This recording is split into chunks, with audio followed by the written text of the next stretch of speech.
मैं अपने गुरुजी को प्रणाम करता हूँ। हम लोग पढ़ रहे हैं हिंदी व्याकरण। हिंदी व्याकरण में वाक्य पढ़ रहे हैं। वाक्य जो है, वाक्य के भेद में 3 भेद देखे थे: अर्थ के आधार पर, रचना के आधार पर और वाच्य के आधार पर। तो हम लोग वाक्य में जो है अर्थ के आधार पर पहली हेडिंग पढ़ेंगे। इसमें जो है अर्थ के आधार पर पहली हेडिंग है विधानवाचक या सकारात्मक वाक्य। जिस वाक्य से किसी कार्य अथवा वस्तु का होना पाया जाए उसे विधानवाचक वाक्य कहते हैं। इसमें जो है, अगर हम विधानवाचक किसे कहेंगे इसको समझने के लिए हा का भाव उत्तरित होगा। जैसे वह खेल रहा है, या मोहन है, वह प्रतिदिन घूमने जाता है, वे जयपुर गए। इसमें हाँ ये करते हैं, रोज़ करते हैं, ये मोहन है, या हाँ का भाव इसमें प्रकट हो रहा है, इसलिए सकारात्मक या विधानवाचक वाक्य कहते हैं। दूसरी हेडिंग है निषेधात्मक वाक्य। जिस वाक्य में किसी कार्य अथवा वस्तु के लिए मना करने का भाव हो उसे निषेधात्मक वाक्य कहते हैं। जहाँ पर नहीं शब्द दिखाई दे आपको, वो निषेधात्मक वाक्य कहलाता है। वह आज नहीं आएगा, इसमें मना किया जा रहा है कि नहीं आएगा। वह यह पुस्तक अच्छी नहीं है। कहीं कहीं आप देखते होंगे, जैसे रेलवे फाटक पर जो केबिन बना रहता है उसमें लिखा रहता है निषेध, अंदर आना मना है। वहाँ भी क्या कहते हैं, निषेधात्मक वाक्य प्रयोग होता रहता है।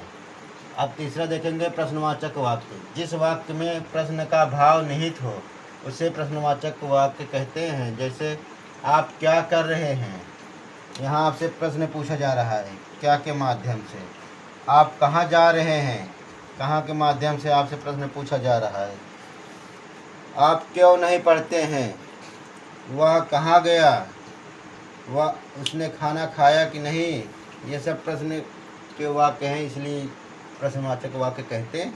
आज्ञार्थक वाक्य में देखते हैं, जिस वाक्य में आज्ञा, आदेश, प्रार्थना, सलाह आदि का भाव हो उसे आज्ञार्थक वाक्य कहते हैं। जैसे हम लोग वाक्य के माध्यम से देखेंगे, आप वहाँ जाओ, ये आपको आदेश या आज्ञा मानने की ज़रूरत है। यहाँ पर कृपया मेरी सहायता करो, यहाँ प्रार्थना किया जा रहा है। आपको पढ़ना चाहिए, यहाँ सलाह दिया जा रहा है। ये हो गया आज्ञार्थक वाक्य। हेडिंग है संदेहवाचक वाक्य। इसमें संदेह प्रकट होता है, कंफर्म नहीं रहता है कि हो रहा है कि नहीं हो रहा है, हुआ कि नहीं हुआ है। जिस वाक्य में किसी कार्य अथवा वस्तु के विषय में संदेह का भाव व्यक्त हो उसे संदेहात्मक वाक्य कहते हैं। जैसे वे खेल रहे होंगे, वे खेल रहे होंगे, ये पता नहीं है खेल रहे हैं कि नहीं खेल रहे हैं, कि बैठे हैं क्या कर रहे हैं ये मालूम नहीं है, लेकिन वो खेल रहे होंगे ऐसा व्यक्त किया जा रहा है वाक्य। और शायद वह कल आएगा, शायद वह कल आएगा, ये भी नहीं कन्फर्म है कल आएगा कि नहीं आएगा, लेकिन वो शायद इसलिए लगाया गया है कि वह कल आएगा, इसलिए शायद लगा दिया गया। संदेहात्मक वाक्य कहलाता है। और आगे चल के देखते हैं इच्छात्मक या कामनार्थक वाक्य है। जिस वाक्य में किसी के प्रति कोई इच्छा व्यक्त की जाए उसे इच्छात्मक वाक्य कहते हैं। जैसे कोई यात्रा कर रहा है और यात्रा करते समय हम लोग क्या बोलते हैं, आपकी यात्रा मंगलमय हो। इच्छा प्रकट कर रहे हैं कि आपकी यात्रा जो है सुखमय हो। दूसरा है ईश्वर आप सबको सफलता प्रदान करे। आप सब जो कार्य कर रहे हैं मेरी इच्छा है कि उसमें आप सफल हो जाइए। इस वाक्य का मतलब ये है, इसलिए इसे इच्छात्मक या कामनार्थक वाक्य कहते हैं। विस्मयादि बोधक वाक्य, हम लोग इसको पहचानने में आसानी होती है। जैसे ये चिन्ह जो है विस्मयादि बोधक चिन्ह कहलाता है।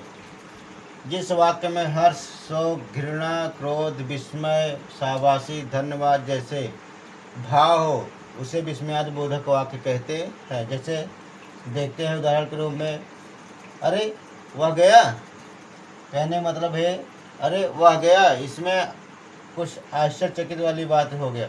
छी छी कितनी बुरी बात है, हाय वह मर गया, यहाँ शोक मनाया जा रहा है।